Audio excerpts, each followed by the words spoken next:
Ladies and gentlemen, introducing the Advisor Marketing Panel. I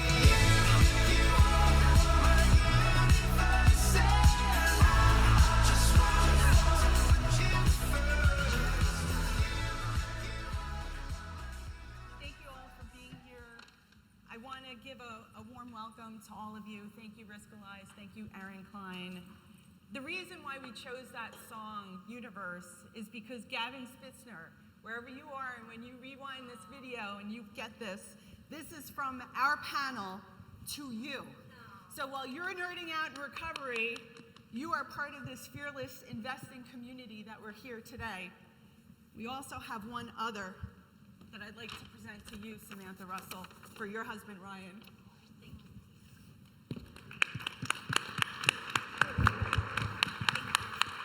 Fearless, baby.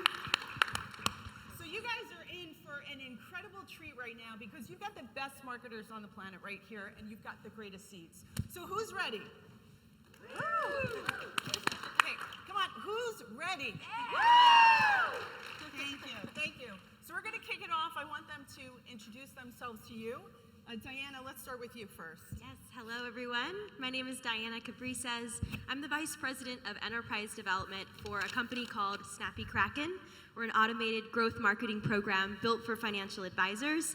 I'm currently located in Denver, Colorado, and I am very passionate about building great brands and building great experiences through marketing. In fact, I feel as though most business owners, they categorize marketing and it's much bigger than what we anticipate or expect it to be. Over my career in wealth tech, I've gotten the opportunity to serve advisors, to learn the intricacies, right, about what you love doing, what you don't love doing, what nourishes you as business owners, and it has been a total honor and privilege. So I'm thrilled to be here today. I'm excited to learn from some of these excellent marketers here by my side, and I'm ready to have some fun. Hi, I'm Jackie Wilkie. I'm with First Trust. If you're not familiar with First Trust, we're on the asset management side. A lot of incredible investment solutions and products. And like Riskalize, like so many of the my esteemed panelists up here, we at First Trust are all in on the financial professionals. So I'm a part of a group that's in-house at First Trust, VP of Advisor Business Development and Practice Management. So I do coaching, consulting. I work with individuals and teams across the country, across channels, across phases of their business. So I get to essentially study success, see what others are doing, break down those high return practices, and share them on panels like this. So really excited to be here today. Thank you so much for having us as part of the agenda. Hi everybody, I'm Samantha Russell. I am the Chief Evangelist at FMG. And I just have such a passion for helping business owners, specifically all of you in this room, think about what are the marketing strategies and tactics that really lead to growth. Because there's so much noise out there, and it can be hard to sift through it and know which of those should you really be adopting for your own business. And a big part of my job is looking at trends, what's on the horizon, what should we be paying attention to, what should we really know about, and how do we then come back and apply it to our own business so that we can reach the right audiences at the right time, so that when they're ready to find an advisor, that your firm is the one that they think of. And I'm so happy to be here. Yeah, morning everybody. Hope you're ready to hear some marketing. I'm Ted Jenkins, CEO of Oxygen Financial. Oxygen Financial is one of the first companies that came out as an XYGen company, hence the last 5 letters XYGen. That's where Oxygen came from. Oprah still does not own the name. I do. So that's a good thing from a marketing perspective. But we had 0 assets in 2008. By 2019, we had more than $2 billion under management using digital, social, traditional media type techniques that hopefully we can talk about today. So today we're 9 locations and about 50 people in our company. That was all great, thank you. The way that we've organized the panel, we've got 40 minutes, we're gonna rapid fire. Our marketing experts are here throughout the conference. So the first thing that we're gonna talk about is advisor branding. And we have made an effort here to make sure that we're talking about themes in a certain sequential order. So I'll start with you, Diana, because the secret, one of the big secrets to advisor marketing is having a strong brand. But, let's demystify what a brand or what a personal brand is. Can you kind of talk about it and let's get the conversation started? Yes, absolutely. I would love to. So I figured it would be better to start with what a brand is not. Ooh, love that. Okay? So a brand is not just a color palette. A brand is not just your logo. It's not the skin of your website. A brand is a reputation. And a brand needs two things to grow. It needs time and it needs consistency. So over time, creating positive experiences for your prospects, however they reach you, all those touch points, for your clients as well, making sure that those are consistent in the way that you work with them, or the way your office smells, or the way you answer the phone, or the content that you're producing, the value that you're providing for them. That is truly what a brand is. Now, over the years, we have seen tremendous change in brands in the aspect of brands becoming more humanized.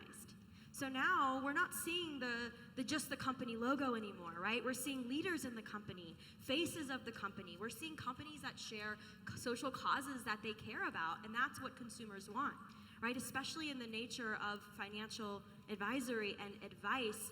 You're not just a financial advisor, you're also an emotional advisor. So finding those communication pathways to connect emotionally with people consistently over time, that is how you're gonna build your brand reputation. So Diana, part of what we're hearing from you is this broadened definition of what brand is. It's reputation, it's experience, it's all the touch points that an advisor has. Jackie, I would love to throw the question to you because you're a marketing expert that works with multiple advisors, yet each advisor is different. So what can you say around branding and working with multiple advisors? So I would echo so much of what Diana just said. To expand on it, it's interesting the trends and shifts that we see with a lot of individuals and teams. Like, people are looking at their brand as much more than just the logo above the door. And that's because we as humans, we buy differently. We buy from people, we buy from products. I think everyone's probably got a smartphone. Nobody's working with a flip phone anymore. We have more access in the palm of our hands than ever before. But we still want to know that it's something we trust, something that we're familiar with. So as we're focusing on brands, so many brands are shifting away from last name brands to more aspirational. What is it that we take someone through? So in all of the branding, that's the big picture, kind of the umbrella, who we are, what we do, how we do it, for whom, why. And then it's the people who empower that through the marketing. They echo the narrative, they echo the experiences, because you think of some of the most iconic brands, like a Disney, a Chick-fil-A, whoever, where when you hear the brand, you know what to expect, but it's actually delivered by the people. Thank you. That's a great entree into our next conversation with you, Samantha. You also, too, have worked with thousands of advisors. And when we had this pre-meeting here, you were really incredible that you brought up such an interesting point. And that is that there are some advisors, and some of you are sitting in this room right now, that have a hesitancy, that have a trepidation, yet it's the one marketing strategy they need if they're gonna go forward, lead gen, and the different things that we're gonna talk about, content creation. So how can you get advisors here unstuck, or how do they wrestle and think about it in their own head right now? Yeah, so what Tina's referring to is on the pre-call, we were talking about the importance of a personal brand as individuals and how that's just as important, if not more important, than the company brand or the corporate brand, right? But I hear from a lot of you, and you can nod your head or raise your hand if this has maybe been a conversation, do we let the individuals, or if I have this strong personal brand, what happens if I want to sell my business? What happens for succession planning? What happens if my employees have great personal brands and then they up and leave? And so there can be this hesitancy. But I think that really misses the point. Worrying about a ramification in the future, a what if, so you end up not gaining any of the positive momentum today, is not preventing a future problem, it's just creating a current problem. And so that's really the shift you need to have. And so, if you look at what ads, for instance, people click on the most, it is not corporate, really professional, buttoned up, highly produced ads. It is where you see somebody and it looks like they're in their living room holding their camera as a selfie, talking to the camera. And financial services as an industry has probably done the worst job in getting rid of more of these buttoned up corporate brands and leading to more personal first. But the firms that are doing it are really being rewarded because that is where the connection is made with the consumer and where their brain gets fired up and it becomes very memorable. So the whole point of marketing is that when somebody is ready to work with you or ready to work with an advisor, you're the person they think of. And so that personal branding is so important for those, neural pathways and sort of memorability. And you're sitting next to one of, I think, the best poster childs for advisor branding here. And I mean that in all sincerity, right? I know how to stalk pretty well, and I went back to Wayback Machine to your website. And a couple of keywords that Samantha mentioned here, Ted, was momentum and memorability and connection. And you didn't start out with this incredible brand podcast, all of these videos being featured in news. So, how do the advisors here in this room, first of all, make the mind shift to that and then make the action shift? Yeah, well, first of all, just begin with the end in mind, just to know that brand matters a ton. In 2019, I did a transaction to sell a good chunk of my firm for a 6x. Let me say this again, a 6x on gross revenue. Does that sound good to you? Does that sound like a reason why you might care about this? The multiples of our businesses are huge. So when we started out in 2008, people thought we were crazy, and I am a little bit crazy.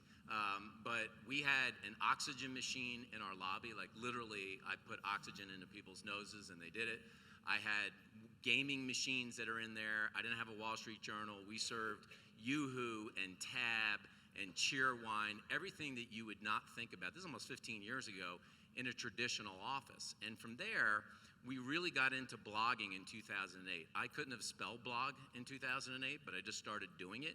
When I met my first blogger that I kind of got a crush on, Mr. Money Mustache. I don't know if you ever read the blog before. These are people that had nothing to do with our industry.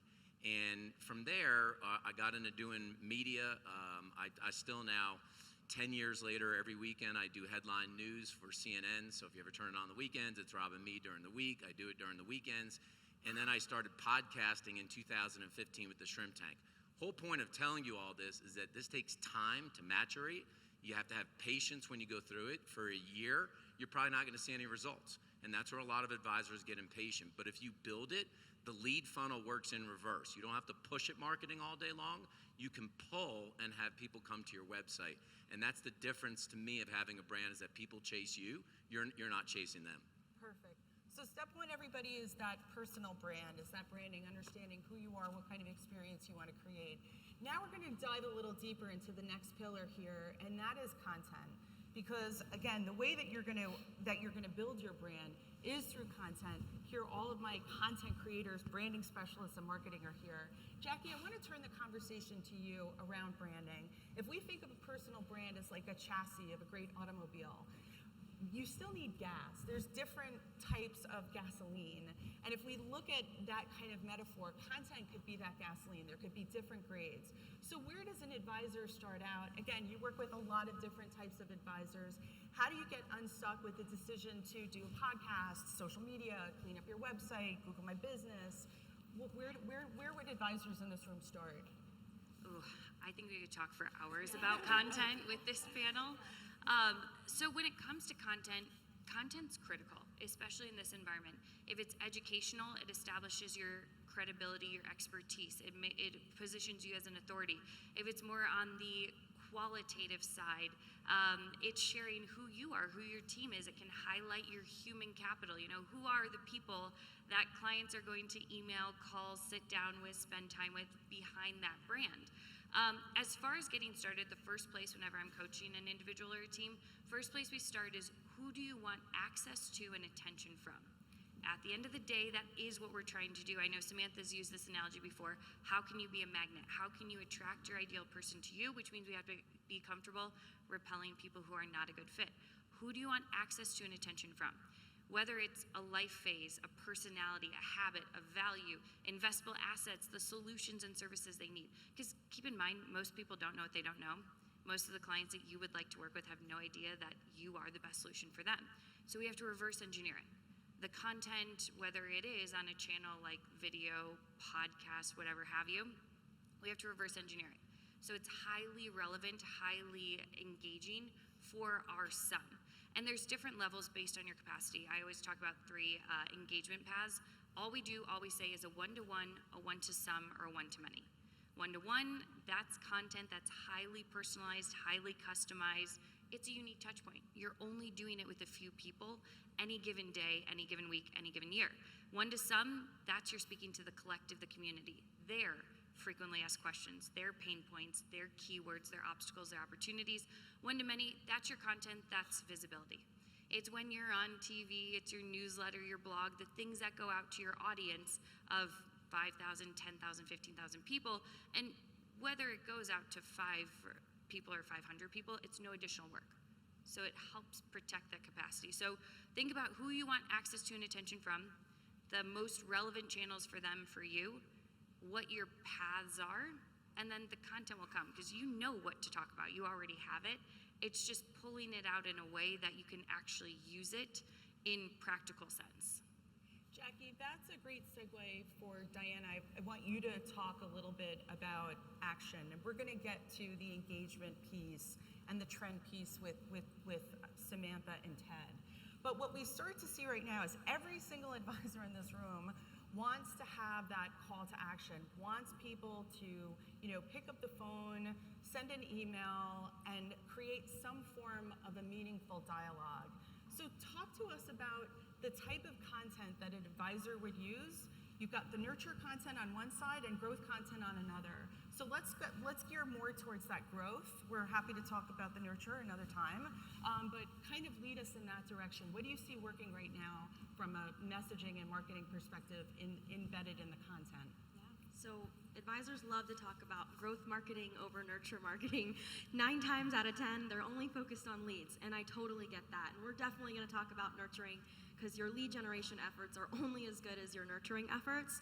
But when it comes to creating growth in your business and pipeline, you have to think about in your content, what is in it for them, right? What are they going to get value from by opting in or engaging with your content? And is that value going to be greater than the risk of them actually opting in and giving you their information, their phone number, their email address, right? Perceived risk versus perceived value. Now, when you think about how to create content that is in it for them, think about the conversations you're having with your clients and your prospects, right? What are those common threads? What are those pain points, those stories, those questions that they're asking you? Those are excellent indications of their desires, right? Of their needs, of their problems that you can solve. So think about creating content around those desires, making it extremely simple. And again, there's got to be more in it for them versus the risk they take by opting into, be it your funnel or what it might be, right? Some people say funnels are dead. That's absolutely not true. It's just now the buyer journey is a little less predictable. It's a little less linear. And so they might, research you and your website and your social posts and your testimonials before they really decide to even opt into that funnel. It's not the funnel alone anymore that's going to actually move the needle for them. They need to check out your reputation first. Taking this back to branding, right? It is all connected. The last thing I'll say to this point is diversification of content. So just as you you help your clients diversify their portfolios, right, to hedge risk, it's the same concept with marketing. Because not everyone is going through the same thing. Now, you might have a niche, you might know these core desires, these core problems, but not everyone is going through the same thing. Somebody just went through a divorce, you've got some content on how to help them with their financial situation in divorce. Bam, that's timely and relevant for them. But thinking about evergreen content, like the 3 successful pillars of retirement, what are those? Well, that might work for a while, and then the markets really drop, and that campaign probably won't work as well today. You need instead something on like an investor recovery report. So diversify your content. That might sound more difficult than it is. Most of you probably have a piece of content you've created that you could break apart. I know we're going to have some discussion about that, but diversify your content. Always focus on what's in it for them. Imagine right now, everybody, that I've got 2 crowns in my hand, and I'm going to place one on Samantha Russell, queen of content, and I'm going to put one right next to Ted and put it on his head, king of content. These are not only have they figured out, they've cracked the code on content. Ted, I want you to talk first about some of the content. We're gonna, now that you understand kind of the fundamental, get us in the weeds, get us granular, tell us what's working, and then Sam, you're gonna cue it up. Everybody should be writing right now, recording this, because you are get ready for a mic drop. Yeah, so let's just we'll do this two ways, content and tactical marketing right now, because there's both in this kind of market. Number one, you can't be Switzerland, so pick a side. If you're Switzerland, you're pretty boring and nobody's gonna watch your stuff anyway. Number two, this is about edutainment. So you've got to educate and entertain at the same time. I have to say, I think it's moving more towards entertainment than it is education. Nobody cares about the 200-day moving average. Nobody cares about the price of gold. All that stuff that seems important to you, nobody cares. They want to be entertained for 60 seconds here. The question is, can you entertain them? So we're very focused now on producing consumer scoopy ideas right now with inflation being very high.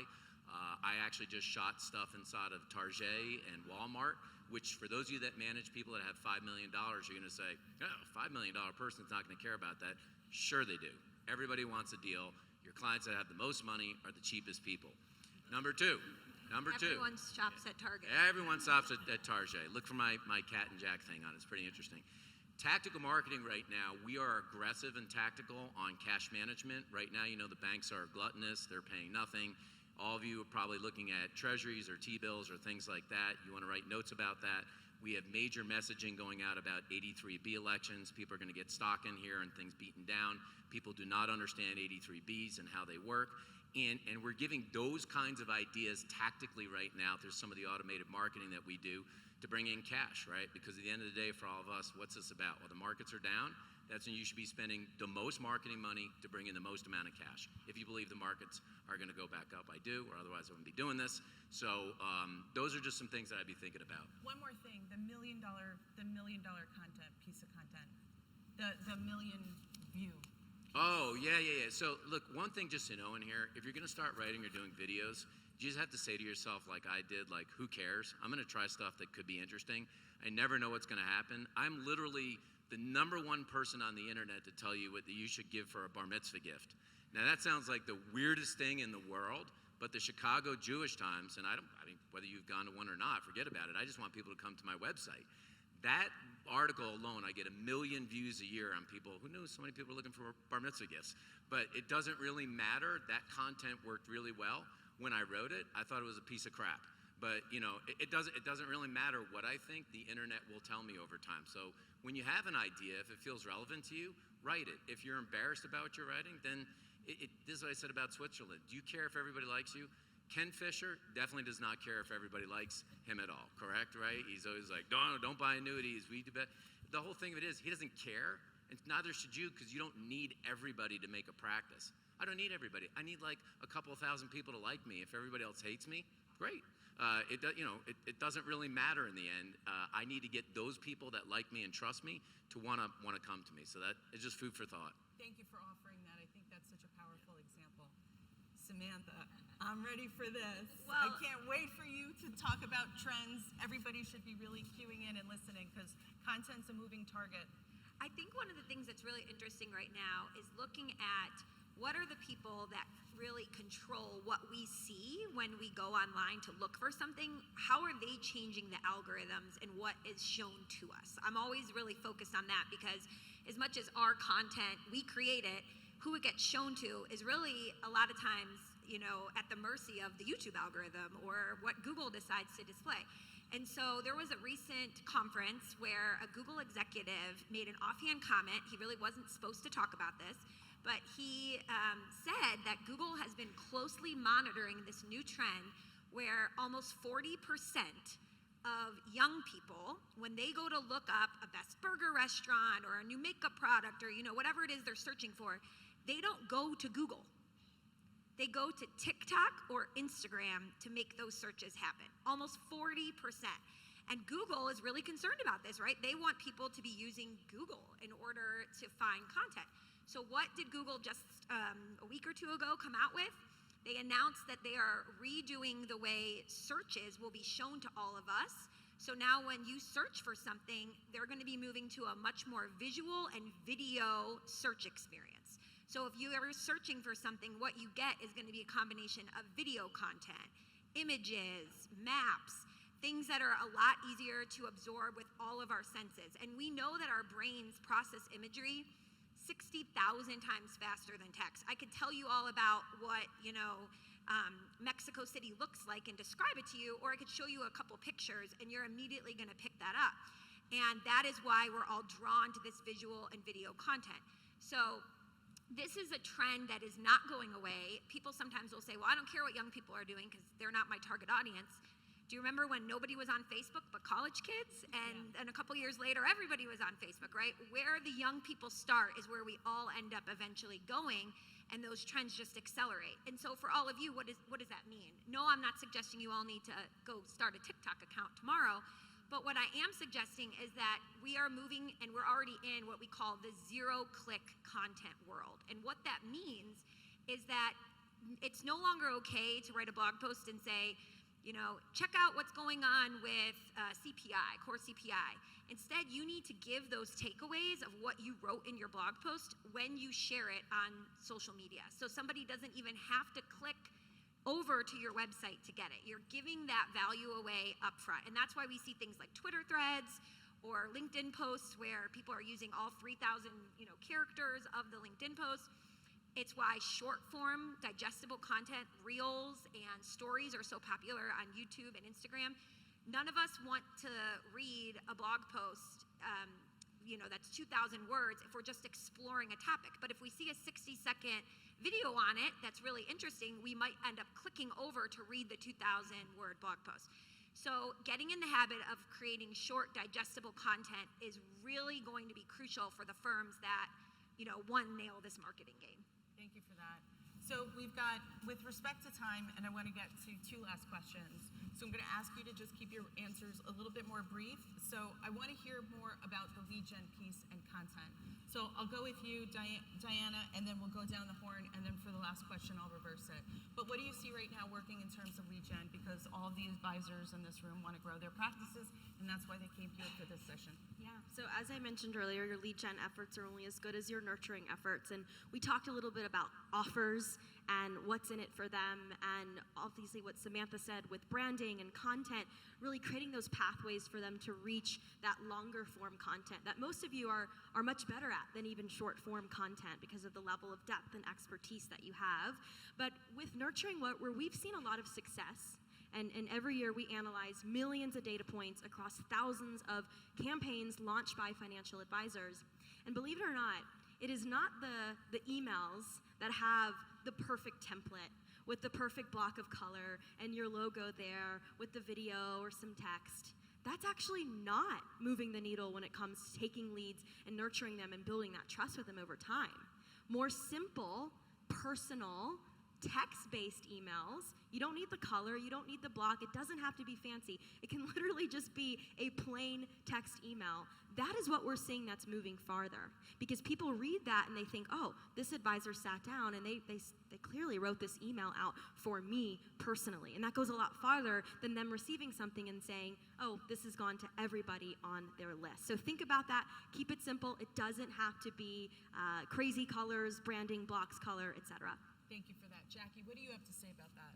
I'm going to ask for just a little group participation here. Show of hands, how many of you have actually onboarded more clients this year than even in the last couple of years? When do investors reevaluate their situation? When the market's doing well or when the market's volatile? It's right now. Talk about lead gen. However you're doing your marketing, I'm a big believer, just like Diana mentioned in the beginning, everything works if you work it. You have to have that consistency. Right now, the individuals and teams that I'm working with, where they're finding their biggest leads is through their existing clients. That family tree, those next gens, those siblings, the people most important to them, but they're not asking for leads. They're marketing their time, their expertise as a resource. Number one idea I've been talking about all year, they keep talking about it, offering your time as something for existing clients, select clients, to give to people most important to them. Especially going into fourth quarter holiday season, people are going to be talking, you're at a holiday party, you're at a family gathering, things come up. Proactively reach out to your clients. Elevate their client experience. Have a warm, proactive touch point with them. Let them know that, gosh, a lot of our clients like you, they've been asking if we're available to talk to the people important to them. Of course we are. Happy to do these 20-minute Ask Anything sessions, which you define the time, let everyone know what they're getting, what they're giving, manage that expectation. 20-minute Ask Anything sessions. We might talk about meaningful outcomes, financial confidence, strategic planning, portfolio management, which echoes a narrative of we do more than just manage money. If you want to set one up, here's exactly how. We have like a sample email template. If you want to grab it, stop by the First Trust booth. We're happy to give it to you. But that's my number one idea. Market your time as a resource. Elevate your client experience because, again, the people important to them, the last place they want them to go for information is the internet or their friends who don't know anything. Make it you. Be a resource, elevate their experience, and drive more leads to you. Thank you for that. Samantha, I'd love to hear what you have to say. Yeah, on just, this topic. building off that, and I'll be brief because I know we're short on time, but I would just remember that the first movers always have an advantage. So when, for instance, it was just announced the new COLA update. So people want to know, how much more am I going to get in my Social Security check next year? But then there's this whole conversation happening at the same time. Well, with inflation already being so crazy and continuing up, is that even going to be enough? If you created a quick video or some social media post addressing that and wrote an email about it and sent it out, it's going to be helpful. It's going to answer questions people have, and that's the kind of content that people will forward to their friends. And doing more of that, reacting to what news is breaking, writing about it, talking about it, creating videos about it, social posts about it, and just answering the question. It doesn't need to lead to, okay, and now get our free download, ebook on how to use this. It's just, again, giving it away, the information away up front, but making it tied to something that everybody's already talking about that week. That is how you're going to get in front of a lot more people. If you want to be known for something, then be specific to who you help and be known for that thing, and a lot more people will send people your way. Great. I'm excited to hear what you have to say too, Ted. Yeah. You're the only advisor on this panel right now. One thing just remember here, if you're marketing to everybody, you're marketing to nobody. So just leave that in your head as you go through this. Right now, we've been very successful tactically talking about I-bonds. It's very interesting because you don't sell I-bonds and neither do I, but it opens a conversation. It's the only time compliance might approve you saying you can get 9.62% guaranteed, right? That's the only time compliance might play with you on a guaranteed thing. We've done copies and how-to videos about setting up I-bond accounts because the government websites are so bad. And that's actually worked really well. And BombBomb has been great for us as of late. For those that don't use BombBomb, it's basically video sort of encrypted inside of your email. I don't know how your compliance departments will deal with it or not, but people just like watching fun stuff and stupid stuff. They just do. It's just kind of the way it is today, and I just leave you that people are dual consumers of information at the same time, which means a lot of you at home are watching TV and stuff on your computer at the same time. I would close caption every video that you get, every single video, whether you use Subtitle or another piece of software, I'd have, because a lot of times people are reading it, they're not hearing you. So I just make sure you get somebody that subtitle. Veed is another good one. Awesome. VEED. Yeah. Okay, 20-second lightning round tip. Look at the clock. Ted, you're up Lightning first. round in here right now here today. Sign up for linkedhelper.com. Obviously, you've got some great companies on here that can help you with your marketing as well. But I use that as tactical plumbing to go inside of LinkedIn to be able to generate automated campaigns. Next year, I'm going to tell you this, even though I've been doing it for 7 years, podcasting is still in the first inning of a 9-inning game. It may not feel like it, but it is. Don't worry, it doesn't always have to be about money. Mine's not about money. It's just about biz dev and creating content at the same time. You get a dual hit. Thank you, Samantha.